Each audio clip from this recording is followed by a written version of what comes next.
White galing sa polls, kung napapanood nyo sa vlog niya, ngayon sasagutin ko mga parata ng mga buzzers dyan, na inaga ko doon si Cherry White kay Pacboy. Maraming nag-comment, nag-message sa personal account ko, nag-message sa page ko, na inaga ko si Pacboy, kapal na ng mukha ko kasi mga agaw. Ngayon sasagutin ko yung paratang nyo. So ngayon magkwentuhan muna tayo ha.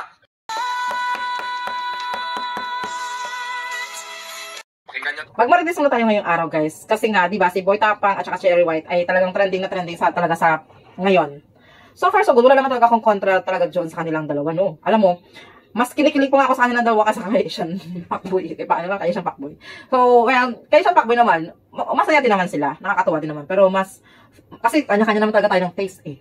Eh, mas dito ako pabor talaga kay Boy Tapang at saka kay Cherry White kasi mas bagay sila. Bago kami nagkarelasyon ni Cherry White, bago kami nagka-jowa, nasa Manila pa si Cherry White, nag-uusap na kami, nag-video call. Ang gagawin na sana namin is collaboration. So, make the story short, tinanong ko si Cherry White kung may jowa pa siya. Anong sagot ni Cherry White? Wala akong jowa, matagal na akong walang jowa. So, siyempre ako yung taong hindi may pagkamerites, hindi na ako nagtanong about sa kanya. Kung about sa kanya kay Pacboy, ang sa akin lang is komportable na ako na wala siyang jowa. So, siyempre, ako din naman na wala akong jowa.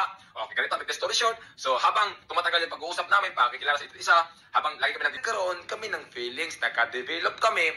Mas nakikita ko yung naturally na nakikinikilig ka talaga. Alam mo kasi yung hindi lang kasi si Cherry White talaga todong effort, talagang both side talaga may nakikita mo talaga sa kanila na makikilig ka.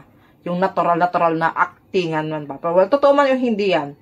Pero sa akin, just go lang guys kung saan kayo masaya. At saka, hindi natin hawak yung buhay nila, no? Hindi natin hawak yung isip nila, no?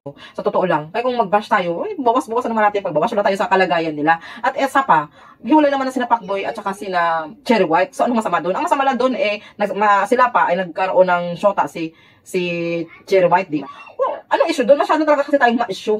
Laging binibigyan ng issue ang mga bagay-bagay na hindi man dapat natin, at kaya naman na nakaya natin ang buhay natin. Pero para sa akin talaga, kinikilig ako. Kasi mas nakikita ko talaga yung lalaking-lalaki kasi ang dating talaga ni Boy Tapang eh.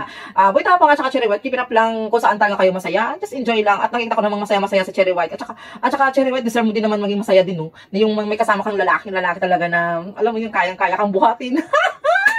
Basta ako wala pa kailangan sa inyo dyan. Basta ako, kinikilig ako. At talagang minaraton ko yung video nila. Kasi, ewan ko ba, hindi ako masyadong sa mga love team. Pero nakimarites lang ako. At saka nagustuhan ko yung mga tandem talaga nila. At saka yung mga jokes nila. Yung napaka-natural talaga ba, na mapapatawa ka talaga, mapahagal pa ka ng tawa. Kaya, yun lang. Yun lang talaga masasabi ko for today's video. Keep it up lang, Boy Tapang. Bye!